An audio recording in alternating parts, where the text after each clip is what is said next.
ਮੇਰਾ ਨਾਮ ਅਰਪਿਤਾ ਹੈ। ਮੈਂ 40 ਸਾਲਾਂ ਦੀ ਸੀ। ਮੈਂ ਬਹੁਤ ਮੋਟੀ ਸੀ ਅਤੇ ਮੇਰਾ ਭਾਰ 90 ਕਿਲੋ ਦੇ ਕਰੀਬ ਪਹੁੰਚ ਗਿਆ ਸੀ। ਮੋਟਾਪੇ ਕਾਰਨ ਮੇਰੇ ਨਾਲ ਵਿਆਹ ਕਰਨ ਨੂੰ ਕੋਈ ਤਿਆਰ ਨਹੀਂ ਸੀ। ਇੱਕ ਦਿਨ ਮੇਰੀ ਚਾਚੀ ਨੇ ਮੈਨੂੰ ਇੱਕ ਵਿਸ਼ੇਸ਼ ਦਵਾਈ ਦਿੱਤੀ ਅਤੇ ਮੈਨੂੰ ਕਿਹਾ ਕਿ ਇਸ ਦਵਾਈ ਦੀਆਂ 10 ਬੂੰਦਾਂ ਹਰ ਰਾਤ ਆਪਣੇ ਪੇਟ ਵਿੱਚ ਪਾਓ। ਇਸ ਨਾਲ ਤੁਹਾਡੇ ਸਰੀਰ ਦੀ ਸਾਰੀ ਚਰਬੀ ਖਤਮ ਹੋ ਜਾਵੇਗੀ। ਅਤੇ ਇਸ ਤਰ੍ਹਾਂ ਮੈਂ ਉਹ ਦਵਾਈ ਆਪਣੇ ਪੇਟ ਤੇ ਲਗਾ ਲਈ। ਮੈਨੂੰ ਆਪਣੇ ਆਪ ਦਾ ਹੋਸ਼ ਵੀ ਨਹੀਂ ਰਹਿੰਦਾ ਸੀ। ਪਰ ਚੰਗੀ ਗੱਲ ਇਹ ਸੀ ਕਿ ਮੈਂ ਦਿਨ ਬ ਦਿਨ ਕਮਜ਼ੋਰ ਹੁੰਦੀ ਜਾ ਰਹੀ ਸੀ ਅਤੇ ਮੇਰਾ ਭਾਰ ਵੀ ਹੌਲੀ-ਹੌਲੀ ਘਟਦਾ ਜਾ ਰਿਹਾ ਸੀ। ਇੱਕ ਦਿਨ ਮੈਨੂੰ ਸ਼ੱਕ ਹੋਇਆ ਤਾਂ ਮੈਂ ਗੁਪਤ ਰੂਪ ਵਿੱਚ ਆਪਣੇ ਕਮਰੇ ਵਿੱਚ ਇੱਕ CCTV ਕੈਮਰਾ ਲਗਾਇਆ ਅਤੇ ਫਿਰ ਦਵਾਈ ਲਗਾਈ ਅਤੇ ਫਿਰ ਸੌਂ ਗਈ। ਸਵੇਰੇ ਉੱਠ ਕੇ ਕਮਰੇ ਦੀ ਫੁਟੇਜ ਦੇਖੀ ਤਾਂ ਮੇਰੇ ਪੈਰਾਂ ਹੇਠੋਂ ਜ਼ਮੀਨ ਨਿਕਲ ਗਈ। ਮੈਂ ਆਪਣੇ ਪਰਿਵਾਰ ਦੀ ਸਭ ਤੋਂ ਵੱਡੀ ਧੀ ਸੀ ਅਤੇ ਮੇਰਾ ਅਜੇ ਵਿਆਹ ਨਹੀਂ ਹੋਇਆ ਸੀ ਕਿਉਂਕਿ ਮੇਰਾ ਭਾਰ ਬਹੁਤ ਜ਼ਿਆਦਾ ਸੀ। ਮੇਰੇ ਲਈ ਜਿੱਥੋਂ ਵੀ ਰਿਸ਼ਤਾ ਆਉਂਦਾ, ਮੁੰਡੇ ਵਾਲੇ ਮੇਰਾ ਭਾਰ ਦੇਖ ਕੇ ਰਿਸ਼ਤਾ ਕਰਨ ਤੋਂ ਇਨਕਾਰ ਕਰਕੇ ਵਾਪਸ ਚਲੇ ਜਾਂਦੇ। ਹੁਣ ਮੇਰਾ ਦਿਲ ਟੁੱਟਣ ਲੱਗਾ ਸੀ ਕਿਉਂਕਿ ਮੈਂ ਬੁੱਢੀ ਹੋ ਗਈ ਸੀ ਅਤੇ ਹੌਲੀ-ਹੌਲੀ ਮੇਰੇ ਚਿਹਰੇ ਤੇ ਝੁਰੜੀਆਂ ਦਿਖਾਈ ਦੇ ਰਹੀਆਂ ਸਨ ਕਿਉਂਕਿ ਮੈਂ ਆਪਣੇ ਮੋਟਾਪੇ ਕਾਰਨ ਬਹੁਤ ਜ਼ਿਆਦਾ ਤਣਾਅ ਲੈਣਾ ਸ਼ੁਰੂ ਕਰ ਦਿੱਤਾ ਸੀ। ਅਤੇ ਇਸ ਤੋਂ ਇਲਾਵਾ ਇਸ ਮੋਟਾਪੇ ਕਾਰਨ ਮੇਰਾ ਵਿਆਹ ਨਹੀਂ ਹੋ ਰਿਹਾ ਸੀ। ਮੇਰੀਆਂ 5 ਭੈਣਾਂ ਮੇਰੇ ਤੋਂ ਛੋਟੀਆਂ ਵਿਆਹੀਆਂ ਹੋਈਆਂ ਸਨ ਅਤੇ ਸਾਡੇ 6 ਭੈਣਾਂ ਦਾ ਇਕਲੌਤਾ ਭਰਾ ਸੀ। ਉਸ ਦਾ ਵਿਆਹ ਵੀ ਹੋ ਗਿਆ ਸੀ। ਮੈਂ ਆਪਣੇ ਪਰਿਵਾਰ ਵਿੱਚ ਸਭ ਤੋਂ ਵੱਡੀ ਸੀ ਅਤੇ ਅਜੇ ਵੀ ਕੁਆਰੀ ਸੀ। ਮੈਂ ਆਪਣਾ ਮੋਟਾਪਾ ਘਟਾਉਣ ਲਈ ਕਈ ਇਲਾਜ ਵੀ ਕਰਨੇ ਸ਼ੁਰੂ ਕਰ ਦਿੱਤੇ। ਜੋ ਕੋਈ ਮੈਨੂੰ ਕਿਸੇ ਡਾਕਟਰ ਬਾਰੇ ਦੱਸਦਾ ਮੈਂ ਉਹੀ ਕਰਦੀ ਸੀ, ਜਾਂ ਕਿਸੇ ਵੀ ਡਾਕਟਰ ਜਾਂ ਕਿਸੇ ਹੋਮੋਪੈਥਿਕ ਡਾਕਟਰ ਦੀ ਸਲਾਹ ਲੈਂਦੀ ਸੀ। ਮੈਂ ਹਰ ਉਹ ਚੀਜ਼ ਦੀ ਕੋਸ਼ਿਸ਼ ਕੀਤੀ ਸੀ ਜਿਸ ਨਾਲ ਮੇਰਾ ਮੋਟਾਪਾ ਘੱਟ ਹੋ ਸਕਦਾ ਸੀ, ਪਰ ਕੁਝ ਵੀ ਕੰਮ ਨਹੀਂ ਆਇਆ। ਉਨੀ ਦਿਨੀ ਮੇਰੀ ਮਾਂ ਨੇ ਕੁੜੀ ਨੂੰ ਦੇਖ ਕੇ ਮੇਰੇ ਕਾਰਨ ਮੇਰੇ ਛੋਟੇ ਭਰਾ ਦਾ ਵਿਆਹ ਕਰਵਾ ਦਿੱਤਾ। ਮੇਰੇ ਛੋਟੇ ਭਰਾ ਦੇ ਵਿਆਹ ਵਿੱਚ ਬਹੁਤ ਰੁਕਾਵਟਾਂ ਆ ਰਹੀਆਂ ਸਨ ਅਤੇ ਮੇਰੇ ਭਰਾ ਨੇ ਮੈਨੂੰ ਗਾਲਾਂ ਕੱਢਣੀਆਂ ਸ਼ੁਰੂ ਕਰ ਦਿੱਤੀਆਂ ਸਨ ਕਿਉਂਕਿ ਜੇਕਰ ਲੜਕੀ ਦਾ ਪਰਿਵਾਰ ਮੇਰੇ ਭਰਾ ਨੂੰ ਦੇਖਣ ਸਾਡੇ ਘਰ ਆਉਂਦਾ ਸੀ ਤਾਂ ਇੱਥੋਂ ਤੱਕ ਕਹਿ ਦਿੱਤਾ ਜਾਂਦਾ ਸੀ ਕਿ ਜਿਨ੍ਹਾਂ ਦੀਆਂ ਵੱਡੀਆਂ ਭੈਣਾਂ ਦਾ ਵਿਆਹ ਨਹੀਂ ਹੋਇਆ ਉਹ ਭਰਾ ਦੇ ਵਿਆਹੁਤਾ ਜੀਵਨ ਵਿੱਚ ਦਖਲ ਅੰਦਾਜ਼ੀ ਦਿੰਦੀਆਂ ਹਨ, ਜਿਸ ਕਾਰਨ ਪਤੀ ਪਤਨੀ ਵਿੱਚ ਝਗੜੇ ਹੁੰਦੇ ਰਹਿੰਦੇ ਹਨ। ਇਹ ਗੱਲਾਂ ਕਹਿਣ ਤੋਂ ਬਾਅਦ ਲੋਕ ਰਿਸ਼ਤਾ ਖਤਮ ਕਰਕੇ ਚਲੇ ਜਾਂਦੇ ਸਨ ਅਤੇ ਮੇਰੀ ਮਾਂ ਸੋਚਦੀ ਸੀ ਕਿ ਧੀ ਦਾ ਵਿਆਹ ਫਿਰ ਹੋ ਜਾਵੇਗਾ। ਪਹਿਲਾਂ ਬੇਟੇ ਦਾ ਵਿਆਹ ਕਰ ਦੇਵਾਂਗੀ, ਨੂੰਹ ਘਰ ਆ ਜਾਵੇ ਤਾਂ ਕੋਈ ਨਾ ਕੋਈ ਨਵਾਂ ਰਿਸ਼ਤਾ ਜ਼ਰੂਰ ਨਿਗਾਹ ਵਿੱਚ ਆਵੇਗਾ। ਫਿਰ ਕਿਸੇ ਤਰ੍ਹਾਂ ਇੱਕ ਦਿਨ ਮੇਰੇ ਭਰਾ ਦਾ ਰਿਸ਼ਤਾ ਹੋ ਗਿਆ। ਜਦੋਂ ਸਾਡੀ ਭਾਬੀ ਘਰ ਆਈ ਤਾਂ ਮੈਂ ਉਸ ਵੱਲ ਦੇਖਦੀ ਹੀ ਰਹਿ ਗਈ ਕਿਉਂਕਿ ਮੇਰੀ ਭਾਬੀ ਬਹੁਤ ਸੋਹਣੀ, ਗੋਰੀ ਚਿੱਟੀ ਅਤੇ ਚੁਸਤ ਕੁੜੀ ਸੀ।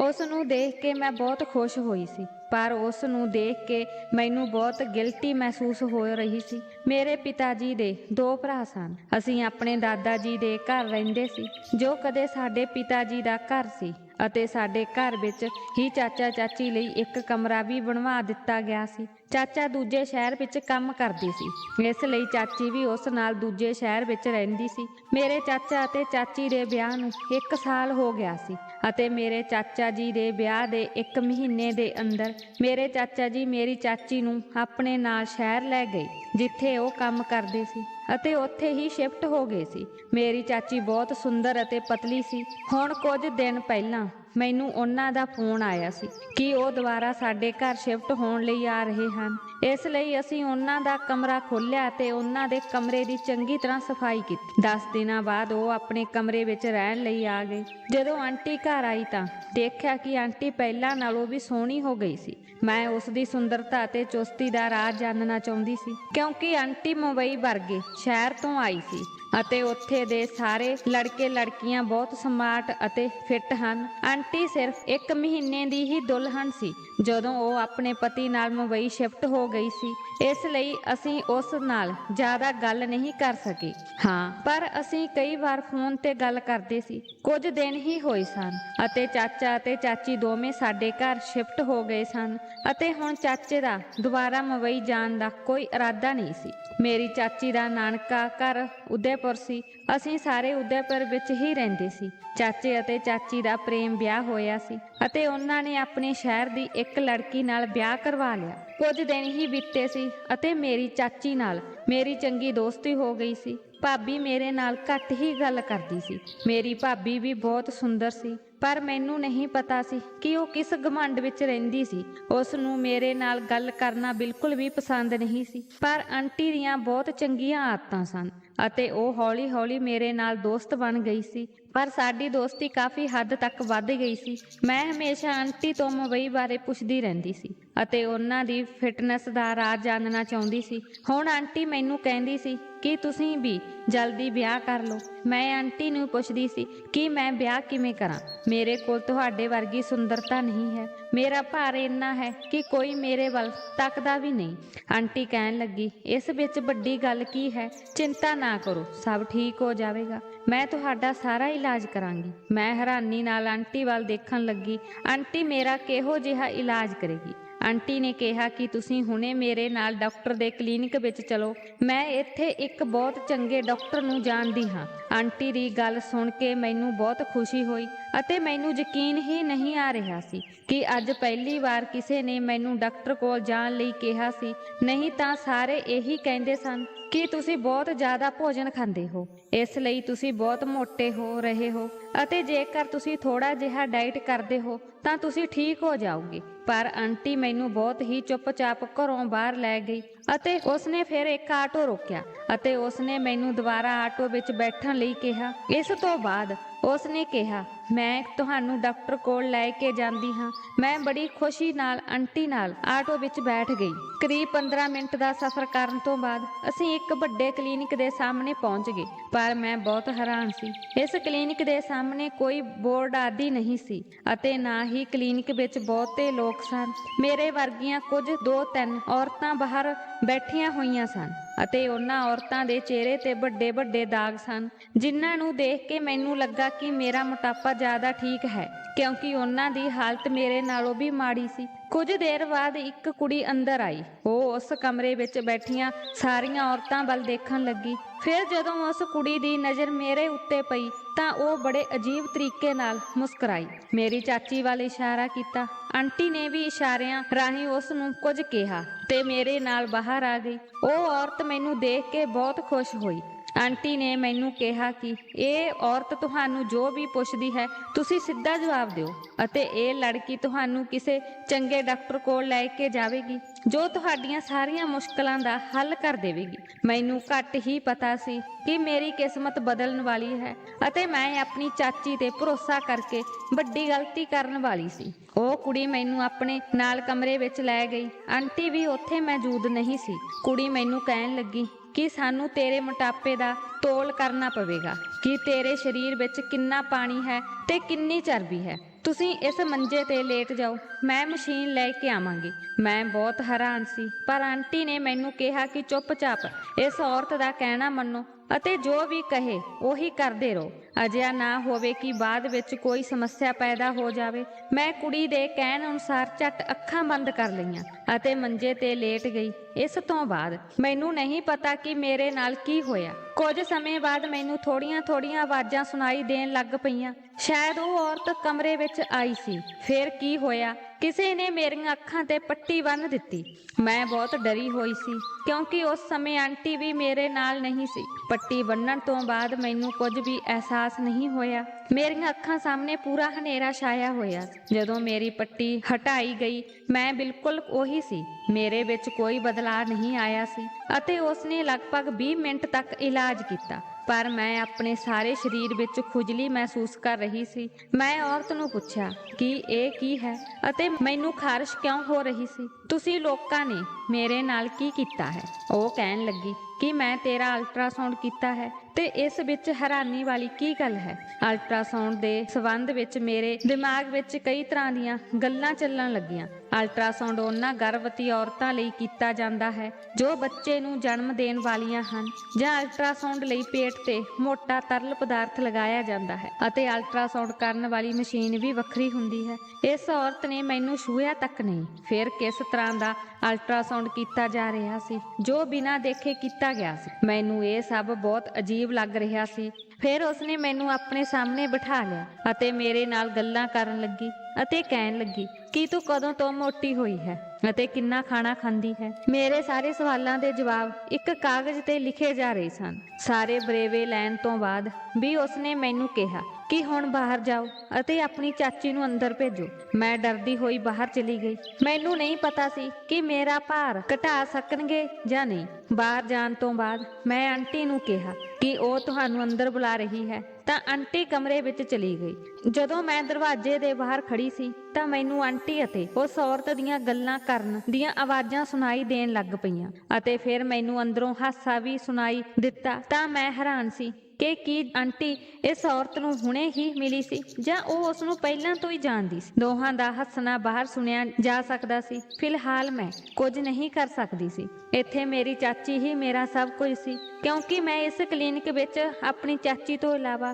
ਹੋਰ ਕਿਸੇ ਨੂੰ ਨਹੀਂ ਜਾਣਦੀ ਸੀ। ਕੁਝ ਦੇਰ ਬਾਅਦ ਆਂਟੀ ਕਮਰੇ ਤੋਂ ਬਾਹਰ ਆਈ ਤਾਂ ਉਸ ਦੇ ਚਿਹਰੇ ਤੇ ਪੂਰੀ ਤਰ੍ਹਾਂ ਦੀ ਚੁੱਪ ਦੇ ਭਾਵ ਸਨ। ਉਹ ਮੈਨੂੰ ਕਹਿਣ ਲੱਗੀ, ਚਲੋ ਜਲਦੀ ਘਰ ਚੱਲੀਏ, ਹੁਣ ਬਹੁਤ ਦੇਰ ਹੋ ਗਈ ਹੈ, ਤੇਰਾ ਚਾਚਾ ਵੀ ਆਉਂਦਾ ਹੋਵੇਗਾ। ਮੈਂ ਆਂਟੀ ਦੀ ਇਸ ਕਾਹਲੀ ਨੂੰ ਸਮਝ ਨਹੀਂ ਸਕੀ। ਮੈਂ ਉਸ ਦਾ ਪਿੱਛਾ ਕੀਤਾ। ਆਂਟੀ ਨੇ ਤੁਰੰਤ ਸੜਕ ਤੋਂ ਇੱਕ ਆਟੋ ਕੀਤਾ ਅਤੇ ਉਸ ਵਿੱਚ ਬੈਠ ਗਈ। ਆਂਟੀ ਨੇ ਪੂਰੇ ਰਸਤੇ ਮੇਰੇ ਨਾਲ ਗੱਲ ਨਹੀਂ ਕੀਤੀ। ਉਹ ਬਹੁਤ ਚੁੱਪਚਾਪ ਬੈਠੀ ਸੀ। ਹੋ ਸਕਦਾ ਹੈ ਕਿ ਉਹ ਕਿਸੇ ਬਾਰੇ ਗੱਲ ਕਰਨ ਬਾਰੇ ਸੋਚ ਰਹੀ ਹੋਵੇ, ਪਰ ਉਹ ਸਾਰਾ ਰਾਹ ਚੁੱਪ ਰਹੀ। ਕੁਝ ਸਮੇਂ ਬਾਅਦ ਅਸੀਂ ਆਪਣੇ ਘਰ ਪਹੁੰਚ ਗਏ। ਆਂਟੀ ਨੇ ਆਟੋ ਚਾਲਕ ਨੂੰ ਪੈਸੇ ਦੇ ਕੇ ਵਾਪਸ ਭੇਜ ਦਿੱਤਾ, ਪਰ ਆਟੋ ਚਾਲਕ ਮੇਰੇ ਵੱਲ ਬਹੁਤ ਹੀ ਪਛਤਾਵਾ ਭਰੀਆਂ ਨਜ਼ਰਾਂ ਨਾਲ ਦੇਖ ਰਿਹਾ ਸੀ। ਇੰਜ ਜਾਪਦਾ ਸੀ ਜਿਵੇਂ ਉਹ ਸਭ ਕੁਝ ਜਾਣਦਾ ਹੋਵੇ ਅਤੇ ਮੈਨੂੰ ਕੁਝ ਦੱਸਣਾ ਚਾਹੁੰਦਾ ਹੋਵੇ। ਉਸਨੇ ਮੈਨੂੰ ਬੋਲ ਵੀ ਮਾਰਿਆ ਸੀ, ਰੁਕੋ ਭੈਣ ਜੀ, ਮੇਰੀ ਗੱਲ ਸੁਣੋ। ਫਿਰ ਚਾਚੀ ਨੇ ਉਸ ਨੂੰ ਝਿੜਕ ਕੇ ਉੱਥੋਂ ਭਜਾ ਦਿੱਤਾ। ਮੈਂ ਬਹੁਤ ਪਰੇਸ਼ਾਨ ਸੀ। ਮੇਰਾ ਦਿਲ ਚਾਹੁੰਦਾ ਸੀ ਕਿ ਆਂਟੀ ਤੋਂ ਸਭ ਕੁਝ ਪੁੱਛ ਲਵਾਂ। ਮੈਂ ਉਸ ਨੂੰ ਕਹਾਂਗੀ ਕਿ ਮੈਂ ਚਾਚੇ ਨੂੰ ਦੱਸਾਂਗੀ, ਪਰ ਮੈਂ ਕੀ ਕਰ ਸਕਦੀ ਸੀ। ਮੇਰਾ ਭਾਰ ਬਹੁਤ ਵੱਧ ਗਿਆ ਸੀ ਅਤੇ ਹੁਣ ਆਂਟੀ ਨੇ ਹੀ ਮੇਰਾ ਇਲਾਜ ਕਰਵਾਉਣਾ ਸੀ। ਜਿਵੇਂ ਹੀ ਅਸੀਂ ਘਰ ਦੇ ਅੰਦਰ ਆਏ, ਆਂਟੀ ਮੈਨੂੰ ਕੁਝ ਦੱਸਣ ਦੀ ਬਜਾਏ ਸਿੱਧਾ ਆਪਣੇ ਕਮਰੇ ਦੇ ਅੰਦਰ ਚਲੀ ਗਈ। ਮੈਂ ਵੀ ਉਸਦੇ ਪਿੱਛੇ ਉਸਦੇ ਕਮਰੇ ਵੱਲ ਤੁਰ ਪਈ। ਹੋ ਸਕਦਾ ਹੈ ਕਿ ਹੁਣ ਉਹ ਮੇਰੇ ਇਲਾਜ ਬਾਰੇ ਕੁਝ ਦੱਸੇ, ਪਰ ਜਿਵੇਂ ਹੀ ਉਹ ਆਪਣੇ ਕਮਰੇ ਵਿੱਚ ਗਈ, ਉਸਨੇ ਝੱਟ ਆਪਣੇ ਕਮਰੇ ਦਾ ਦਰਵਾਜ਼ਾ ਬੰਦ ਕਰ ਲਿਆ ਅਤੇ ਮੈਂ ਉੱਥੇ ਖੜੀ ਪਾਗਲਾਂ ਵਾਂਗ ਉਸ ਵੱਲ ਦੇਖਦੀ ਰਹੀ। ਕਾਫੀ ਦੇਰ ਤੱਕ ਮੈਂ ਉਸ ਦੇ ਕਮਰੇ ਦੇ ਦਰਵਾਜ਼ੇ ਦੇ ਬਾਹਰ ਖੜੀ ਉਸ ਦੀ ਉਡੀਕ ਕਰਦੀ ਰਹੀ, ਪਰ ਆਂਟੀ ਕਮਰੇ ਵਿੱਚੋਂ ਬਾਹਰ ਆਉਣ ਤੋਂ ਇਨਕਾਰ ਕਰ ਰਹੀ ਸੀ ਅਤੇ ਮੇਰੇ ਮਨ ਵਿੱਚ ਅਜੀਬ ਖਿਆਲ ਆ ਰਹੇ ਸਨ। ਪਤਾ ਨਹੀਂ ਆਂਟੀ ਮੇਰੇ ਨਾਲ ਅਜਿਹਾ ਕਿਉਂ ਕਰ ਰਹੀ ਸੀ। ਇਹ ਸਭ ਸੋਚ ਕੇ ਮੈਂ ਸਿੱਧਾ ਆਪਣੇ ਕਮਰੇ ਵੱਲ ਆ ਗਈ। ਕੁਝ ਸਮੇਂ ਬਾਅਦ ਮੇਰੀ ਮਾਂ ਨੇ ਮੈਨੂੰ ਬੁਲਾਇਆ ਅਤੇ ਕਿਹਾ ਕਿ ਤੁਹਾਡੀ ਚਾਚੀ ਤੁਹਾਨੂੰ ਬੁਲਾ ਰਹੀ ਹੈ। ਜਦੋਂ ਮੈਂ ਬਾਹਰ ਗਈ ਤਾਂ ਆਂਟੀ ਬਹੁਤ ਖੁਸ਼ ਨਜ਼ਰ ਆਈ ਅਤੇ ਮੈਨੂੰ ਜੱਫੀ ਪਾ ਕੇ ਕਿਹਾ ਕਿ ਤੁਸੀਂ ਮੇਰੀ ਭਤੀਜੀ ਨਹੀਂ ਹੋ, ਪਰ ਤੁਸੀਂ ਮੇਰੇ ਦੋਸਤਾਂ ਵਾਂਗ ਹੋ। ਮੈਂ ਅੱਜ ਬਹੁਤ ਖੁਸ਼ ਹਾਂ, ਤੁਹਾਡਾ ਇਲਾਜ ਜ਼ਰੂਰ ਹੋਵੇਗਾ। ਆਂਟੀ ਦੀ ਇਹ ਗੱਲ ਸੁਣ ਕੇ ਮੈਂ ਬਹੁਤ ਖੁਸ਼ ਹੋਈ ਕਿ ਹੁਣ ਮੇਰਾ ਇਲਾਜ ਸ਼ੁਰੂ ਹੋ ਜਾਵੇਗਾ ਅਤੇ ਮੈਂ ਵੀ ਸੁੰਦਰ ਅਤੇ ਸਮਾਰਟ ਦਿਖਣ ਲੱਗ ਜਾਵਾਂਗੀ। ਅਤੇ ਆਂਟੀ ਦੇ ਚਿਹਰੇ ਤੇ ਵੀ ਖੁਸ਼ੀ ਦੇ ਹਾਵ ਭਾਵ ਦਿਖਾਈ ਦੇ ਰਹੇ ਸਨ। ਉਸਨੇ ਮੈਨੂੰ ਆਪਣਾ ਪਰਸ ਦਿੱਤਾ। ਉਸਨੇ 2000 ਰੁਪਏ ਕੱਢੇ ਅਤੇ ਕਿਹਾ, ਜੋ ਤੇਰਾ ਦਿਲ ਚਾਹੇ ਖਾਓ। ਮੈਂ ਇਹ ਸੁਣ ਕੇ ਪਰੇਸ਼ਾਨ ਹੋ ਗਈ ਅਤੇ ਆਂਟੀ ਨੂੰ ਹੈਰਾਨੀ ਨਾਲ ਕਿਹਾ, ਆਂਟੀ ਤੁਸੀਂ ਮੈਨੂੰ ਆਪਣੇ ਮੋਟਾਪੇ ਦਾ ਇਲਾਜ ਕਰਵਾਉਣ ਲਈ ਆਪਣੇ ਨਾਲ ਲੈ ਗਏ ਸੀ ਅਤੇ ਹੁਣ ਤੁਸੀਂ ਮੈਨੂੰ ਖਾਣ ਲਈ ਇੰਨੇ ਪੈਸੇ ਦੇ ਰਹੇ ਹੋ। ਇਹ ਸਭ ਕਿਸ ਲਈ ਹੈ? ਮੈਨੂੰ ਕੁਝ ਸਮਝ ਨਹੀਂ ਆ ਰਿਹਾ ਸੀ। ਮੇਰੇ ਇਹ ਪੁੱਛਣ ਤੇ ਆਂਟੀ ਉੱਚੀ ਉੱਚੀ ਹੱਸਣ ਲੱਗ ਪਈ ਤੇ ਕਹਿਣ ਲੱਗੀ, ਇਸ 'ਚ ਕਿਹੜੀ ਵੱਡੀ ਗੱਲ ਹੈ। ਅੱਜ ਤੁਸੀਂ ਜਿੰਨਾ ਮਰਜ਼ੀ ਖਾਓ ਪੀਓ ਅਤੇ ਕੱਲ ਤੋਂ ਡਾਈਟਿੰਗ ਸ਼ੁਰੂ ਕਰਿਓ ਅਤੇ ਮੈਂ ਤੁਹਾਡਾ ਇਲਾਜ ਵੀ ਕਰਾਂਗੀ। ਅਤੇ ਹਾਂ, ਇਸ ਮਹਿਲਾ ਡਾਕਟਰ ਨੇ ਤੁਹਾਡੇ ਲਈ ਇੱਕ ਖਾਸ ਦਵਾਈ ਵੀ ਦਿੱਤੀ ਹੈ। ਇਸ ਦਵਾਈ ਨਾਲ ਤੁਸੀਂ 1-2 ਮਹੀਨਿਆਂ ਵਿੱਚ ਪੂਰੀ ਤਰ੍ਹਾਂ ਪਤਲੇ ਹੋ ਜਾਓਗੇ ਅਤੇ ਤੁਹਾਡੇ ਢਿੱਡ ਦੀ ਚਰਬੀ ਪਿਘਲ ਕੇ ਗਾਇਬ ਹੋ ਜਾਵੇਗੀ, ਜਿਸ ਦੇ ਨਾਲ ਤੁਹਾਡਾ ਭਾਰ ਕਾਫੀ ਘਟ ਜਾਵੇਗਾ ਅਤੇ ਤੁਸੀਂ ਬਿਲਕੁਲ ਫਿੱਟ ਅਤੇ ਸਮਾਰਟ ਦਿਖਣ ਲੱਗੋਗੇ। ਇਹ ਸੁਣ ਕੇ ਮੈਂ ਬਹੁਤ ਖੁਸ਼ ਹੋ ਗਈ ਅਤੇ ਖੁਸ਼ੀ ਨਾਲ ਛਾਲਾਂ ਮਾਰਨ ਲੱਗੀ ਅਤੇ ਆਂਟੀ ਨੂੰ ਕਹਿਣ ਲੱਗੀ ਕਿ ਮੈਂ ਸੱਚਮੁੱਚ ਫਿੱਟ ਹੋ ਜਾਵਾਂਗੀ। ਆਂਟੀ ਨੇ ਕਿਹਾ, ਜੀ ਹਾਂ, ਤੁਸੀਂ ਬਿਲਕੁਲ ਫਿੱਟ ਹੋ ਜਾਓਗੇ। ਮੈਂ ਆਂਟੀ ਨੂੰ ਕਿਹਾ, ਮੈਂ ਸੋਚਿਆ ਕਿ ਡਾਕਟਰ ਨੇ ਤੁਹਾਨੂੰ ਕੋਈ ਖਤਰਨਾਕ ਗੱਲ ਦੱਸੀ ਹੈ। ਮੈਂ ਸੋਚਿਆ ਕਿ ਸ਼ਾਇਦ ਉਸਨੇ ਤੁਹਾਨੂੰ ਦੱਸਿਆ ਹੈ ਕਿ ਮੇਰਾ ਕੋਈ ਇਲਾਜ ਨਹੀਂ ਹੋ ਸਕਦਾ ਅਤੇ ਮੈਂ ਕਿਤੇ ਵੀ ਇਲਾਜ ਨਹੀਂ ਕਰਵਾ ਸਕਦੀ। ਮੇਰੀ ਗੱਲ ਸੁਣ ਕੇ ਆਂਟੀ ਉੱਚੀ ਉੱਚੀ ਹੱਸਣ ਲੱਗ ਪਈ ਅਤੇ ਫਿਰ ਉਸਨੇ ਬੜੀ ਅਜੀਬ ਜਿਹੀ ਮੁਸਕਰਾਹਟ ਦਿਖਾਈ ਅਤੇ ਇਸ ਮੁਸਕਰਾਹਟ ਦੇ ਨਾਲ ਉਸਨੇ ਕਿਹਾ ਕਿ ਤੁਹਾਡਾ ਇਲਾਜ ਸੰਭਵ ਹੈ, ਥੋੜਾ ਇੰਤਜ਼ਾਰ ਕਰਨਾ ਪਵੇਗਾ। ਚਾਚੀ ਦਾ ਅਜਿਹਾ ਪ੍ਰਗਟਾਵਾ ਦੇਖ ਕੇ ਮੈਂ ਫਿਰ ਚੁੱਪ ਹੋ ਗਈ। ਇਸ ਗੱਲਬਾਤ ਦੌਰਾਨ ਮੈਨੂੰ ਪਤਾ ਹੀ ਨਾ ਲੱਗਾ ਕਿ ਕਦੋਂ ਮੇਰਾ ਭਰਾ ਵੀ ਘਰ ਪਹੁੰਚ ਗਿਆ ਸੀ। ਇਸ ਤੋਂ ਬਾਅਦ ਅਸੀਂ ਪੂਰੇ ਪਰਿਵਾਰ ਨੇ ਖੂਬ ਆਨੰਦ ਮਾਣਿਆ ਅਤੇ ਅਸੀਂ ਬਾਹਰੋਂ ਖਾਣਾ ਮੰਗਵਾਇਆ। ਚਾਚਾ ਅਤੇ ਚਾਚੀ ਨੇ ਵੀ ਸਾਡੇ ਨਾਲ ਰਾਤ ਦਾ ਖਾਣਾ ਖਾਧਾ ਅਤੇ ਉਹਨਾਂ ਨਾਲ ਆਨੰਦ ਮਾਣਦਿਆਂ ਮੈਂ ਆਪਣੀ ਦਵਾਈ ਨੂੰ ਪੂਰੀ ਤਰ੍ਹਾਂ ਭੁੱਲ ਗਈ। ਸਾਰੇ ਕੰਮ ਤੋਂ ਵਿਹਲੀ ਹੋ ਕੇ ਮੈਂ ਆਂਟੀ ਦੇ ਕਮਰੇ ਵਿੱਚ ਆ ਗਈ। ਉਸਦੇ ਹੱਥ ਵਿੱਚ ਇੱਕ ਛੋਟੀ ਪਲਾਸਟਿਕ ਦੀ ਬੋਤਲ ਸੀ। ਮੇਰੇ ਵੱਲ ਦੇਖ ਕੇ ਆਂਟੀ ਨੇ ਕਿਹਾ ਕਿ ਇਹ ਉਹ ਦਵਾਈ ਹੈ ਜੋ ਮੈਨੂੰ ਉਸ ਮਹਿਲਾ ਡਾਕਟਰ ਨੇ ਦਿੱਤੀ ਹੈ। ਮੈਂ ਆਂਟੀ ਨੂੰ ਪੁੱਛਿਆ, ਇਹ ਦਵਾਈ ਲੈਣ ਨਾਲ ਕੀ ਹੋਵੇਗਾ? ਇਹ ਇੰਨੀ ਛੋਟੀ ਬੋਤਲ ਹੈ ਅਤੇ ਇੰਨੀ ਘੱਟ ਦਵਾਈ। ਆਂਟੀ ਨੇ ਕਿਹਾ ਕਿ ਇਹ ਦਵਾਈ ਅਸਲੀ ਹੋਵੇਗੀ, ਇਹ ਬਹੁਤ ਤਾਕਤਦਾਰ ਦਵਾਈ ਹੈ। ਇਹ ਕਹਿ ਕੇ ਆਂਟੀ ਨੇ ਮੈਨੂੰ ਉਹ ਬੋਤਲ ਦਿਖਾਈ। ਇਸ ਵਿੱਚ ਇੱਕ ਅਜੀਬ ਕਿਸਮ ਦੀ ਪਾਣੀ ਵਰਗੀ ਦਵਾਈ ਸੀ ਅਤੇ ਆਂਟੀ ਨੇ ਮੈਨੂੰ ਕਿਹਾ ਕਿ ਤੁਸੀਂ ਇਸ ਦਵਾਈ ਦੀਆਂ ਲਗਭਗ 10 ਬੂੰਦਾਂ ਆਪਣੇ ਪੇਟ ਤੇ ਪਾਓ ਅਤੇ ਇਸ ਦੀ ਮਾਲਿਸ਼ ਕਰੋ ਅਤੇ ਇਸ ਨੂੰ ਰਾਤ ਭਰ ਪੇਟ ਤੇ ਰੱਖੋ ਅਤੇ ਸੌਂ ਜਾਓ। ਜਦੋਂ ਤੁਸੀਂ ਸਵੇਰੇ ਉੱਠਦੇ ਹੋ ਤਾਂ ਤੁਹਾਡੇ ਭਾਰ ਨੂੰ ਘਟਾਉਣ ਲਈ ਤੁਹਾਡੇ ਸਰੀਰ ਵਿੱਚ ਬਹੁਤ ਸਾਰੇ ਬਦਲਾਅ ਆਉਣੇ ਸ਼ੁਰੂ ਹੋ ਜਾਣਗੇ। ਆਂਟੀ ਦੀ ਗੱਲ ਸੁਣ ਕੇ ਮੈਂ ਬਹੁਤ ਖੁਸ਼ ਹੋ ਗਈ। ਆਂਟੀ ਨੇ ਮੈਨੂੰ ਦੱਸਿਆ ਕਿ ਇਹ ਬਹੁਤ ਮਹਿੰਗੀ ਦਵਾਈ ਹੈ। ਮੈਂ ਇਹ ਦਵਾਈ ਤੁਹਾਡੇ ਲਈ ਖਾਸ ਤੌਰ ਤੇ 50,000 ਵਿੱਚ ਖਰੀਦੀ ਹੈ। ਇਸ ਲਈ ਇਸ ਦਵਾਈ ਦੀ ਵਰਤੋਂ ਬਹੁਤ ਧਿਆਨ ਨਾਲ ਕਰਿਓ ਅਤੇ ਇਸ ਦੀਆਂ ਸਿਰਫ 10-10 ਬੂੰਦਾਂ ਆਪਣੇ ਪੇਟ ਤੇ ਪਾਉਂਦੇ ਰਹੋ। ਇਸ ਤੋਂ ਤੁਹਾਨੂੰ ਕਾਫੀ ਫਾਇਦਾ ਮਿਲੇਗਾ। ਆਂਟੀ ਦੀ ਗੱਲ ਸੁਣ ਕੇ ਮੈਂ ਉਹਨਾਂ ਦੀ ਬਹੁਤ ਸ਼ੁਕਰਗੁਜ਼ਾਰ ਹੋ ਰਹੀ ਸੀ। ਫਿਰ ਅਚਾਨਕ ਆਂਟੀ ਨੂੰ ਕੁਝ ਯਾਦ ਆਇਆ ਅਤੇ ਉਸਨੇ ਕਿਹਾ, ਸੁਣੋ, ਤੁਸੀਂ ਆਪਣੇ ਕਮਰੇ ਵਿੱਚ ਜਾਓ, ਇਹ ਦਵਾਈ ਆਪਣੇ ਪੇਟ ਤੇ ਲਗਾਇਓ ਅਤੇ ਮਾਲਿਸ਼ ਸ਼ੁਰੂ ਕਰੋ ਅਤੇ ਇਸ ਤੋਂ ਬਾਅਦ ਆਪਣੇ ਕਮਰੇ ਤੋਂ ਬਾਹਰ ਨਾ ਜਾਣਾ, ਆਪਣੇ ਕਮਰੇ ਵਿੱਚ ਹੀ ਰਹਿਣਾ। ਇਸ ਦਵਾਈ ਨਾਲ ਬਹੁਤ ਜ਼ਿਆਦਾ ਨੀਂਦ ਆਉਂਦੀ ਹੈ। ਤੁਸੀਂ ਇਸ ਨੂੰ ਲਾ ਕੇ ਆਰਾਮ ਨਾਲ ਸੌਂ ਜਾਣਾ। ਮੈਂ ਆਂਟੀ ਨੂੰ ਕਿਹਾ, ਠੀਕ ਹੈ ਆਂਟੀ, ਮੈਂ ਕਿਤੇ ਨਹੀਂ ਜਾਵਾਂਗੀ, ਚਿੰਤਾ ਨਾ ਕਰਿਓ, ਮੈਂ ਆਪਣਾ ਕੋਰਸ ਪੂਰਾ ਕਰਾਂਗੀ। ਆਂਟੀ ਨੇ ਕਿਹਾ, ਠੀਕ ਹੈ, ਮੈਂ ਹੁਣ ਜਾ ਰਹੀ ਹਾਂ, ਰਾਤ ਬਹੁਤ ਹੋ ਗਈ ਹੈ, ਹੁਣ ਤੁਸੀਂ ਵੀ ਦਵਾਈ ਲਗਾ ਕੇ ਸੌਂ ਜਾਇਓ। ਉਸ ਤੋਂ ਬਾਅਦ ਆਂਟੀ ਉੱਥੋਂ ਚਲੀ ਗਈ ਅਤੇ ਮੈਂ ਉਸ ਪਲਾਸਟਿਕ ਦੀ ਬੋਤਲ ਨੂੰ ਧਿਆਨ ਨਾਲ ਦੇਖਣ ਲੱਗੀ ਜੋ ਬਹੁਤ ਛੋਟੀ ਸੀ। ਅਜਿਹਾ ਲੱਗ ਰਿਹਾ ਸੀ ਜਿਵੇਂ ਉਹ ਦਵਾਈ ਨਹੀਂ ਸਗੋਂ ਪਾਣੀ ਸੀ ਅਤੇ ਉਸ ਦਵਾਈ ਦੇ ਅੰਦਰ ਬੜੀ ਅਜੀਬ ਜਿਹੀ ਮਹਿਕ ਆ ਰਹੀ ਸੀ। ਅਜਿਹੀ ਗੰਧ ਸੀ ਜਿਵੇਂ ਕੋਈ ਕੌੜੀ ਕੌੜੀ ਜ਼ਹਿਰੀਲੀ ਗੰਧ ਹੋਵੇ। ਜਿਵੇਂ ਹੀ ਮੈਂ ਇਸ ਨੂੰ ਖੋਲ੍ਹਿਆ, ਇੱਕ ਬਹੁਤ ਹੀ ਅਜੀਬ ਕੌੜੀ ਗੰਧ ਸੀ। ਫਿਲਹਾਲ ਮੈਂ ਆਪਣੇ ਕਮਰੇ ਵਿੱਚ ਜਾ ਕੇ ਦਰਵਾਜ਼ਾ ਬੰਦ ਕਰ ਲਿਆ ਅਤੇ ਇਸ ਦਵਾਈ ਦੀਆਂ 10 ਬੂੰਦਾਂ ਪੇਟ ਤੇ ਲਗਾ ਕੇ ਮਾਲਿਸ਼ ਕਰਨ ਤੋਂ ਬਾਅਦ ਸੌਂ ਗਈ। ਉਸ ਰਾਤ ਮੈਨੂੰ ਬਹੁਤ ਗੂੜੀ ਨੀਂਦ ਆਈ ਸੀ। ਸਾਰੀ ਰਾਤ ਸੁੱਤੀ ਰਹੀ ਜਿਵੇਂ ਬੇਹੋਸ਼ ਹੋਵਾਂ। ਜਦੋਂ ਸਵੇਰੇ ਮੇਰੀ ਅੱਖ ਖੁੱਲੀ ਤਾਂ 12 ਵਜੇ ਮੇਰੀ ਮੰਮੀ ਨੇ ਮੇਰਾ ਦਰਵਾਜ਼ਾ ਖੜਕਾਇਆ।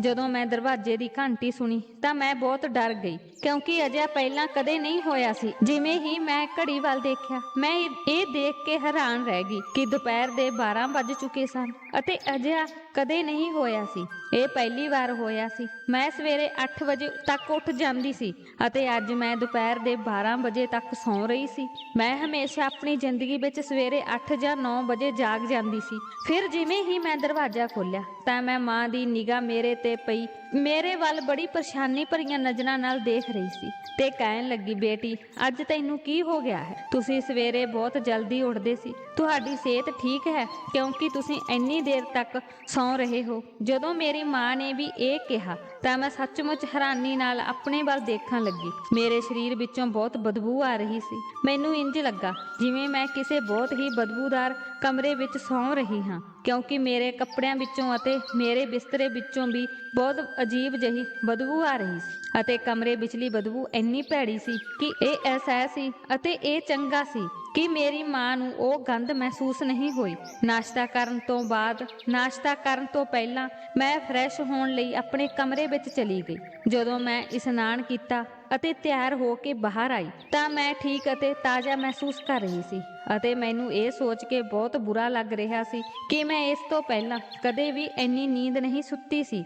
ਮੇਰੇ ਕੱਪੜਿਆਂ ਤੋਂ ਪਹਿਲਾਂ ਕਦੇ ਇੰਨੀ ਮਾੜੀ ਬਦਬੂ ਨਹੀਂ ਆਈ ਸੀ। ਪਰ ਅੱਜ ਮੇਰੇ ਨਾਲ ਇੱਕ ਬਹੁਤ ਹੀ ਅਜੀਬ ਹਾਦਸਾ ਵਾਪਰਿਆ ਅਤੇ ਮੈਨੂੰ ਇਸ ਬਾਰੇ ਕੁਝ ਵੀ ਸਮਝ ਨਹੀਂ ਆ ਰਿਹਾ ਸੀ। ਕੁਝ ਦੇਰ ਬਾਅਦ ਜਦੋਂ ਮੈਂ ਨਾਸ਼ਤਾ ਕਰਨ ਲਈ ਨਾਸ਼ਤੇ ਦੀ ਮੇਜ਼ ਤੇ ਪਹੁੰਚੀ ਤਾਂ ਆਂਟੀ ਵੀ ਉੱਥੇ ਮੌਜੂਦ ਸੀ ਅਤੇ ਮੇਰੇ ਨਾਲ ਬੈਠ ਗਈ। ਆਂਟੀ ਮੈਨੂੰ ਦੇਖ ਕੇ ਬਹੁਤ ਖੁਸ਼ ਹੋਈ।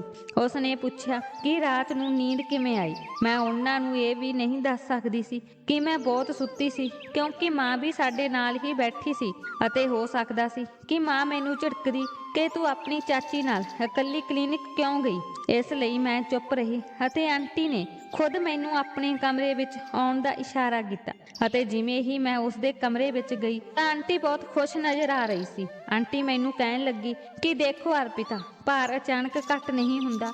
ਆਪਣਾ ਵਜ਼ਨ ਘਟਾਉਣ ਲਈ ਤੁਹਾਨੂੰ ਲਗਭਗ 1 ਜਾਂ 2 ਮਹੀਨੇ ਸਖਤ ਮਿਹਨਤ ਕਰਨੀ ਪਵੇਗੀ ਅਤੇ ਇਸ ਦਵਾਈ ਦੀ ਲਗਾਤਾਰ ਵਰਤੋਂ ਕਰਨੀ ਪਵੇਗੀ। ਪਰ ਇਸ ਤੋਂ ਪਹਿਲਾਂ ਮੈਂ ਤੁਹਾਡਾ ਇੱਕ ਹੋਰ ਥਾਂ ਤੇ ਟੈਸਟ ਕਰਵਾਉਣਾ ਚਾਹੁੰਦੀ ਹਾਂ। ਇਸ ਟੈਸਟ ਤੋਂ ਬਾਅਦ ਤੁਹਾਨੂੰ ਸਹੀ ਢੰਗ ਨਾਲ ਪਤਾ ਲੱਗ ਜਾਵੇਗਾ ਕਿ ਤੁਹਾਨੂੰ ਕਿਹੜੀ ਦਵਾਈ ਦਿੱਤੀ ਜਾਣੀ ਚਾਹੀਦੀ ਹੈ। ਤੁਸੀਂ ਜਾਣਦੇ ਹੋ ਕਿ ਤੁਹਾਡਾ ਮੋਟਾਪਾ ਕਿੰਨਾ ਖਤਰਨਾਕ ਹੈ ਅਤੇ ਇਹ ਕਿਸ ਹੱਦ ਤੱਕ ਵਧਿਆ ਹੈ। ਹੁਣ ਜੇਕਰ ਕੋਈ ਤੁਹਾਡੇ ਨਾਲ ਵਿਆਹ ਕਰਦਾ ਹੈ ਤਾਂ ਉਹ ਤੁਹਾਨੂੰ ਆਪਣੀ ਮਾਂ ਦੇ ਬਰਾਬਰ ਸਮਝੇਗਾ ਕਿਉਂਕਿ ਤੁਹਾਡਾ ਭਾਰ ਬਹੁਤ ਵੱਧ ਗਿਆ ਹੈ ਅਤੇ ਤੁਸੀਂ ਇੱਕ ਔਰਤ ਦੀ ਤਰ੍ਹਾਂ ਦਿਖਣ ਲੱਗ ਪਏ ਹੋ।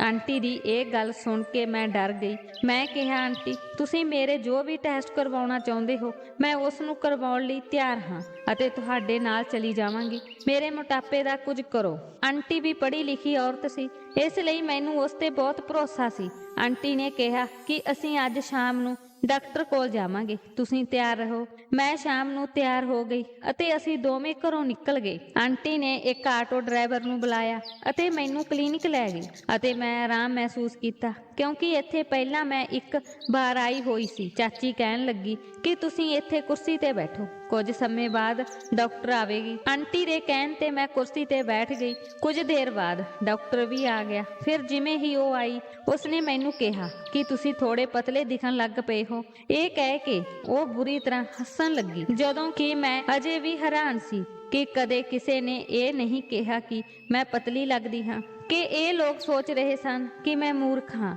ਮੈਂ ਦੇਖਿਆ ਕਿ ਔਰਤ ਦੇ ਹੱਥ ਵਿੱਚ ਕੱਪੜੇ ਸਨ ਜੋ ਬਿਲਕੁਲ ਨਵੇਂ ਲੱਗ ਰਹੇ ਸਨ। ਉਸ ਔਰਤ ਨੇ ਉਹ ਕੱਪੜੇ ਆਂਟੀ ਨੂੰ ਦਿੱਤੇ। ਆਂਟੀ ਨੇ ਉਸ ਔਰਤ ਤੋਂ ਕੱਪੜੇ ਲੈ ਕੇ ਮੈਨੂੰ ਦਿੱਤੇ ਅਤੇ ਕਿਹਾ, ਬਾਥਰੂਮ ਵਿੱਚ ਜਾ ਕੇ ਕੱਪੜੇ ਬਦਲ ਲਓ, ਇਹਨਾਂ ਕੱਪੜਿਆਂ ਵਿੱਚ ਤੁਹਾਡੀ ਜਾਂਚ ਕੀਤੀ ਜਾਵੇਗੀ।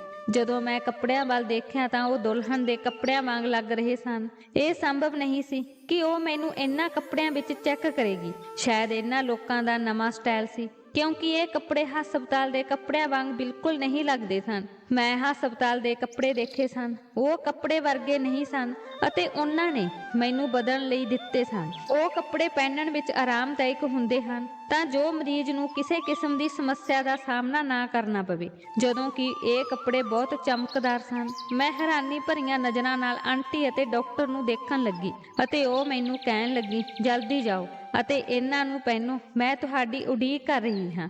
ਮੇਰੇ ਕੋਲ ਇੰਨਾ ਸਮਾਂ ਨਹੀਂ ਹੈ, ਮੇਰੇ ਕੋਲ ਹੋਰ ਵੀ ਮਰੀਜ਼ ਹਨ। ਇਹ ਸੁਣ ਕੇ ਮੈਂ ਬਾਥਰੂਮ ਵਿੱਚ ਚਲੀ ਗਈ। ਉੱਥੇ ਜਾ ਕੇ ਮੈਂ ਆਪਣੇ ਪਹਿਨੇ ਹੋਏ ਕੱਪੜੇ ਟੰਗ ਦਿੱਤੇ। ਚਮਕਦਾਰ ਕੱਪੜਿਆਂ ਵਿੱਚ ਬਾਹਰ ਆ ਗਈ। ਉਹ ਕੱਪੜੇ ਮੈਨੂੰ ਬਿਲਕੁਲ ਵੀ ਢੁਕਵੇਂ ਨਹੀਂ ਸਨ, ਨਹੀਂ ਤਾਂ ਮੇਰੇ ਜ਼ਿਆਦਾਤਰ ਕੱਪੜੇ ਤੰਗ ਹੁੰਦੇ ਸਨ। ਉਹ ਔਰਤ ਮੈਨੂੰ ਆਪਣੇ ਨਾਲ ਇੱਕ ਕਮਰੇ ਵਿੱਚ ਲੈ ਗਈ ਅਤੇ ਮੈਨੂੰ ਕੁਝ ਦੇਰ ਇੱਥੇ ਬੈਠਣ ਅਤੇ ਮੇਰਾ ਇੰਤਜ਼ਾਰ ਕਰਨ ਲਈ ਕਿਹਾ ਅਤੇ ਹਾਂ, ਤੁਹਾਨੂੰ ਇੱਥੇ ਸਾਹਮਣੇ ਬੈਠਣਾ ਹੈ ਅਤੇ ਇਸ ਸ਼ੀਸ਼ੇ ਨੂੰ ਵੇਖਣਾ ਹੈ, ਬਿਲਕੁਲ ਵੀ ਹਿਲਣਾ ਝੁਲਣਾ ਨਹੀਂ। ਮੈਂ ਉਸ ਔਰਤ ਦੀਆਂ ਗੱਲਾਂ ਵੱਲ ਧਿਆਨ ਦੇਣ ਲੱਗੀ। ਮੇਰੇ ਸਾਹਮਣੇ ਇੱਕ ਸ਼ੀਸ਼ਾ ਸੀ ਜਿਸ ਵਿੱਚ ਮੈਂ ਲਗਾਤਾਰ ਆਪਣੇ ਆਪ ਨੂੰ ਦੇਖ ਰਹੀ ਸੀ।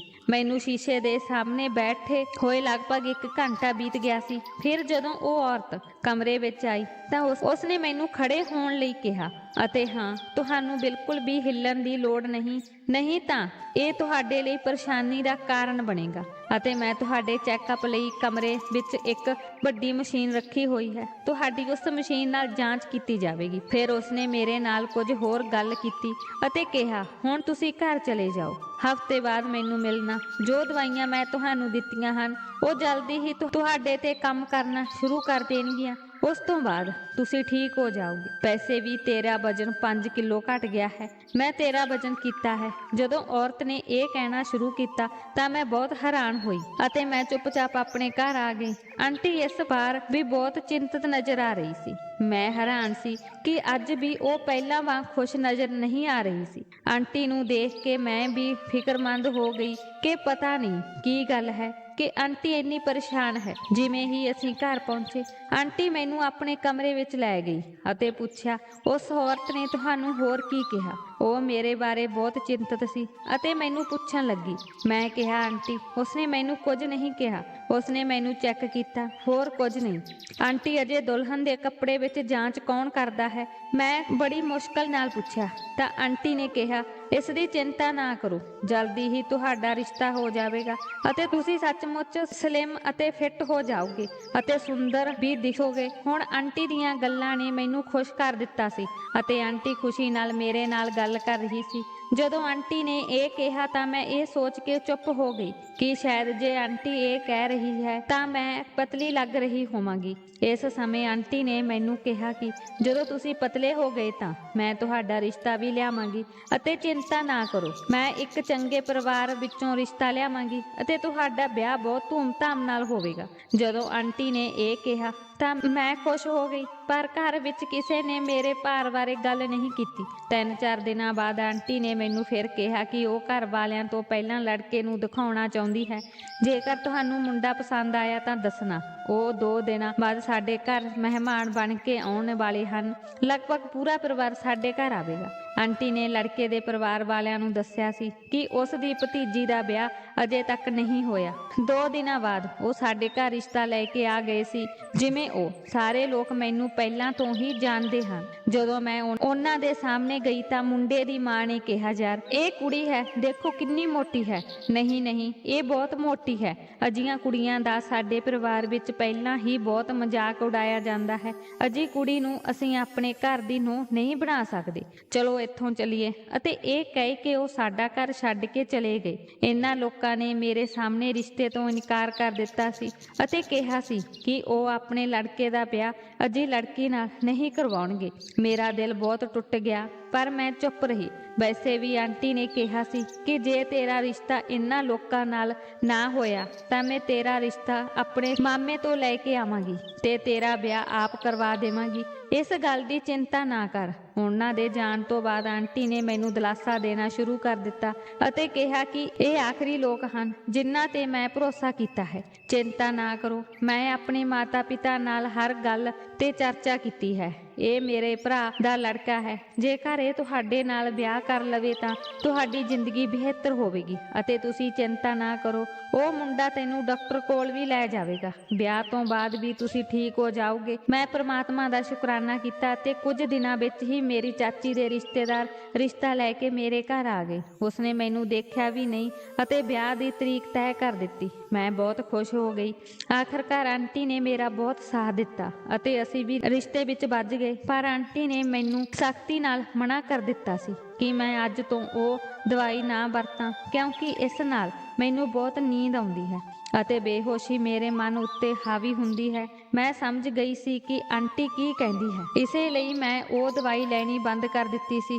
ਜ਼ਿੰਦਗੀ ਹੁਣ ਮੇਰੇ ਲਈ ਬਹੁਤ ਆਸਾਨ ਹੋ ਗਈ ਸੀ ਅਤੇ ਇਸੇ ਤਰ੍ਹਾਂ ਮੇਰਾ ਵਿਆਹ ਵੀ ਹੋ ਗਿਆ ਸੀ। ਮੇਰੇ ਪਤੀ ਨੇ ਮੈਨੂੰ ਦੇਖਦਿਆਂ ਹੀ ਪਿਆਰ ਕਰ ਲਿਆ। ਮੇਰੇ ਪਤੀ ਨੇ ਮੈਨੂੰ ਦੇਖਦਿਆਂ ਹੀ ਪਸੰਦ ਕਰ ਲਿਆ ਅਤੇ ਕਿਹਾ ਕਿ ਤੁਸੀਂ ਬਹੁਤ ਸੋਹਣੇ ਲੱਗਦੇ ਹੋ, ਤੁਸੀਂ ਬਹੁਤ ਸੁੰਦਰ ਹੋ। ਮੈਂ ਆਪਣੇ ਮਾਤਾ-ਪਿਤਾ ਦੀ ਸਲਾਹ ਤੇ ਹੀ ਤੁਹਾਡੇ ਨਾਲ ਵਿਆਹ ਕੀਤਾ ਸੀ। ਮੈਨੂੰ ਦੱਸਿਆ ਗਿਆ ਕਿ ਤੁਹਾਡਾ ਭਾਰ ਬਹੁਤ ਜ਼ਿਆਦਾ ਹੈ। ਮੈਂ ਇਸ ਗੱਲ ਨੂੰ ਧਿਆਨ ਵਿੱਚ ਰੱਖਦੇ ਹੋਏ ਕਿ ਤੁਹਾਡਾ ਭਾਰ ਬਹੁਤ ਜ਼ਿਆਦਾ ਹੈ ਅਤੇ ਮੋਟੀ ਅਤੇ ਬਦਸੂਰਤ ਦਿਖਾਈ ਦਿੰਦੇ ਹੋਵੋਗੇ। ਜੇਕਰ ਮੈਂ ਤੁਹਾਡੇ ਨਾਲ ਵਿਆਹ ਨਾ ਕੀਤਾ ਹੁੰਦਾ ਤਾਂ ਇਹ ਮੇਰੀ ਸਭ ਤੋਂ ਵੱਡੀ ਮੂਰਖਤਾ ਸਾਬਤ ਹੁੰਦੀ। ਪਰ ਅੱਜ ਮੈਂ ਤੇਰੀ ਅਸਲੀ ਸੁੰਦਰਤਾ ਦੇਖੀ ਹੈ। ਮੈਂ ਆਪਣੇ ਪਤੀ ਨੂੰ ਪੁੱਛਿਆ ਕਿ ਤੁਸੀਂ ਆਪਣੇ ਮਾਪਿਆਂ ਦੇ ਕਹਿਣ ਤੇ ਵਿਆਹ ਕਿਉਂ ਕਰਵਾਇਆ, ਕਿ ਤੁਸੀਂ ਵਿਆਹ ਨਹੀਂ ਕਰਵਾਉਣਾ ਚਾਹੁੰਦੇ ਸੀ ਜਾਂ ਤੁਸੀਂ ਅਜੇ ਵਿਆਹ ਕਰਨ ਲਈ ਤਿਆਰ ਨਹੀਂ ਸੀ। ਤਾਂ ਉਸਨੇ ਕਿਹਾ ਕਿ ਮੈਂ ਤੁਹਾਨੂੰ ਇਹ ਨਹੀਂ ਦੱਸ ਸਕਦਾ ਕਿਉਂਕਿ ਤੁਹਾਡੀ ਚਾਚੀ ਮੇਰੀ ਭੂਆ ਲੱਗਦੀ ਹੈ ਅਤੇ ਉਸਨੇ ਮੇਰੇ ਨਾਲ ਸਹੁੰ ਖਾਧੀ ਸੀ ਕਿ ਜੇ ਮੈਂ ਤੁਹਾਨੂੰ ਇਹ ਦੱਸਾਂ ਤਾਂ ਮੇਰੀ ਭੂਆ ਮੇਰੇ ਨਾਲ ਗੁੱਸੇ ਹੋ ਜਾਵੇਗੀ।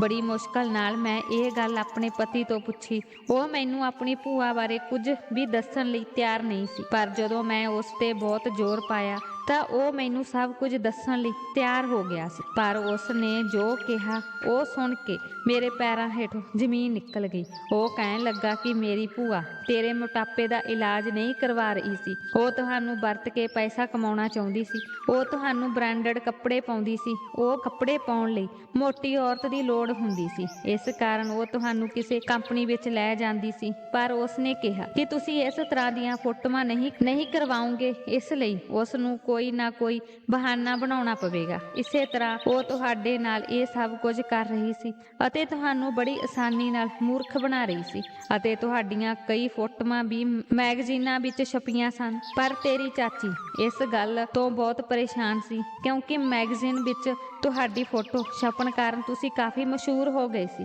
ਅਤੇ ਅੱਜ ਤੱਕ ਤੁਹਾਡੇ ਪਰਿਵਾਰ ਦੇ ਕਿਸੇ ਨੂੰ ਵੀ ਇਸ ਬਾਰੇ ਪਤਾ ਨਹੀਂ ਲੱਗਾ, ਅਤੇ ਜੇਕਰ ਪਤਾ ਲੱਗ ਜਾਂਦਾ ਤਾਂ ਤੇਰਾ ਪਰਿਵਾਰ ਤੇਰੀ ਚਾਚੀ ਨੂੰ ਘਰੋਂ ਕੱਢ ਦਿੰਦਾ ਤੇ ਤੇਰਾ ਚਾਚਾ ਵੀ ਉਸ ਨਾਲ ਬਹੁਤ ਬੁਰਾ ਸਲੂਕ ਕਰਦਾ। ਇਸੇ ਲਈ ਉਸਨੇ ਤੇਰਾ ਵਿਆਹ ਮੇਰੇ ਨਾਲ ਕਰਨ ਦਾ ਫੈਸਲਾ ਕੀਤਾ ਅਤੇ ਮੇਰੇ ਮਾਤਾ ਪਿਤਾ ਨੂੰ ਵੀ ਤੇਰੇ ਨਾਲ ਵਿਆਹ ਕਰਵਾਉਣ ਲਈ ਮਨਾ ਲਿਆ। ਮੇਰੇ ਪਤੀ ਮੈਨੂੰ ਇਹ ਦੱਸ ਕੇ ਚੁੱਪ ਹੋ ਗਏ, ਪਰ ਇਹ ਸੁਣ ਕੇ ਮੈਨੂੰ ਹੋਸ਼ ਨਹੀਂ ਆਇਆ। ਮੈਨੂੰ ਆਪਣੇ ਕੰਨਾਂ ਤੇ ਵਿਸ਼ਵਾਸ ਨਹੀਂ ਹੋ ਰਿਹਾ ਸੀ ਕਿ ਮੇਰੀ ਚਾਚੀ, ਜਿਸ ਨੇ ਮੇਰਾ ਬਹੁਤ ਸਾਥ ਦਿੱਤਾ, ਮੇਰੇ ਨਾਲ ਅਜਿਹਾ ਕਰ ਰਹੀ ਸੀ।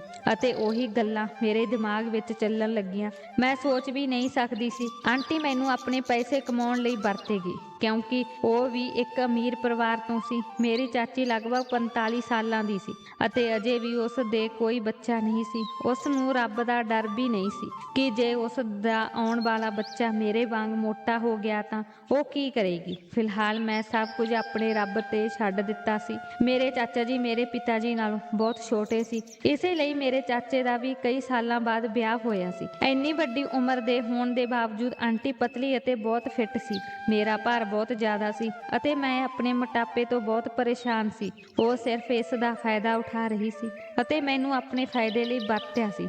ਪਰ ਚੰਗੀ ਗੱਲ ਇਹ ਸੀ ਕਿ ਆਂਟੀ ਨੇ ਜੋ ਗਲਤੀ ਮੇਰੇ ਤੋਂ ਕੀਤੀ ਸੀ ਉਸ ਨੂੰ ਸੁਧਾਰ ਲਿਆ ਸੀ। ਉਸ ਨੇ ਮੇਰਾ ਵਿਆਹ ਆਪਣੇ ਭਤੀਜੇ ਨਾਲ ਕੀਤਾ ਤਾਂ ਕਿ ਸਾਰੀ ਦੁਨੀਆ ਵਿੱਚ ਮੇਰਾ ਅਪਮਾਨ ਨਾ ਹੋਵੇ। ਮੈਂ ਇਸ ਵੱਲੋਂ ਚਾਚੀ ਨੂੰ ਕੁਝ ਨਹੀਂ ਕਹਿ ਸਕਦੀ ਸੀ। ਮੇਰੇ ਪਤੀ ਨੇ ਮੈਨੂੰ ਆਂਟੀ ਨੂੰ ਕੁਝ ਨਾ ਕਹਿਣ ਦਾ ਵਾਅਦਾ ਕੀਤਾ ਸੀ, ਕਿਉਂਕਿ ਉਹ ਮੇਰੇ ਸਾਹਮਣੇ ਬਹੁਤ ਸ਼ਰਮਿੰਦਾ ਹੋਵੇਗੀ ਅਤੇ ਜੇਕਰ ਮੇਰੇ ਪਰਿਵਾਰ ਦੇ ਸਾਰੇ ਲੋਕਾਂ ਨੂੰ ਇਸ ਗੱਲ ਦਾ ਪਤਾ ਲੱਗ ਗਿਆ ਤਾਂ ਉਹ ਹਰ ਕੋਈ ਆਂਟੀ ਨੂੰ ਬਹੁਤ ਬੇਇੱਜ਼ਤ ਕਰੇਗਾ ਅਤੇ ਚਾਚਾ ਆਂਟੀ ਨੂੰ ਵੀ ਤਲਾਕ ਦੇ ਦੇਵੇਗਾ। ਇਸੇ ਲਈ ਅੱਜ ਤੱਕ ਮੈਂ ਆਪਣੇ ਪਰਿਵਾਰ ਨੂੰ ਇਹ ਨਹੀਂ ਦੱਸਿਆ ਸੀ ਆਂਟੀ ਨੇ ਮੇਰੇ ਨਾਲ ਕੀ ਕੀਤਾ। ਮੇਰਾ ਵਿਆਹ ਹੋ ਗਿਆ ਹੈ, ਮੈਂ ਆਪਣੇ ਪਤੀ ਪ੍ਰਤੀ ਬਹੁਤ ਸੁਚੇਤ ਹਾਂ। ਮੇਰੇ ਲਈ ਇਹ ਕਾਫੀ ਹੈ ਅਤੇ ਇਸ ਲਈ ਮੈਨੂੰ ਕਿਸੇ ਨਾਲ ਕੋਈ ਸ਼ਿਕਾਇਤ ਨਹੀਂ ਹੈ। ਮੈਂ ਆਪਣੀ ਚਾਚੀ ਤੋਂ ਬਦਲਾ ਨਹੀਂ ਲੈਣਾ ਚਾਹੁੰਦੀ, ਕਿਉਂਕਿ ਸ਼ਾਇਦ ਇਹ ਮੇਰੀ ਕਿਸਮਤ ਵਿੱਚ ਲਿਖਿਆ ਹੋਇਆ ਸੀ। ਅਤੇ ਜਦੋਂ ਉਸਨੇ ਮੇਰਾ ਵਿਆਹ ਆਪਣੇ ਭਤੀਜੇ ਨਾਲ ਕਰਵਾਇਆ ਤਾਂ ਮੈਨੂੰ ਅਹਿਸਾਸ ਹੋਇਆ ਕਿ ਸ਼ਾਇਦ ਮੈਨੂੰ ਆਪਣੀ ਚਾਚੀ ਦੀ ਉਸ ਦੇ ਭਤੀਜੇ ਨਾਲੋਂ ਵਧੀਆ ਅਤੇ ਬੁੱਧੀਮਾਨ ਪਤੀ ਨਹੀਂ ਮਿਲ ਸਕਦਾ ਸੀ। ਮੈਂ ਆਪਣੇ ਪਤੀ ਨਾਲ ਬਹੁਤ ਖੁਸ਼ ਹਾਂ ਅਤੇ ਬਹੁਤ ਖੁਸ਼ਹਾਲ ਜੀਵਨ ਬਤੀਤ ਕਰ ਰਹੀ ਹਾਂ। ਦੋਸਤੋ, ਮੈਨੂੰ ਉਮੀਦ ਹੈ ਕਿ ਤੁਹਾਨੂੰ ਸਾਡੀ ਕਹਾਣੀ ਪਸੰਦ ਆਈ ਹੋਵੇਗੀ। ਜੇਕਰ ਤੁਹਾਨੂੰ ਕਹਾਣੀ ਚੰਗੀ ਲੱਗੀ ਤਾਂ ਵੀਡੀਓ ਨੂੰ ਲਾਈਕ ਕਰੋ। ਜੇਕਰ ਤੁਸੀਂ ਚੈਨਲ ਤੇ ਨਵੇਂ ਹੋ ਤਾਂ ਚੈਨਲ ਨੂੰ ਸਬਸਕ੍ਰਾਈਬ ਕਰੋ ਅਤੇ ਹਾਂ, ਕਿਰਪਾ ਕਰਕੇ ਨੋਟੀਫਿਕੇਸ਼ਨ ਨੂੰ ਜ਼ਰੂਰ ਦਬਾਇਓ ਤਾਂ ਜੋ ਅਗਲੀ ਅਪਡੇਟ ਤੁਹਾਨੂੰ ਸਭ ਤੋਂ ਪਹਿਲਾਂ ਮਿਲ ਸਕੇ। ਧੰਨਵਾਦ।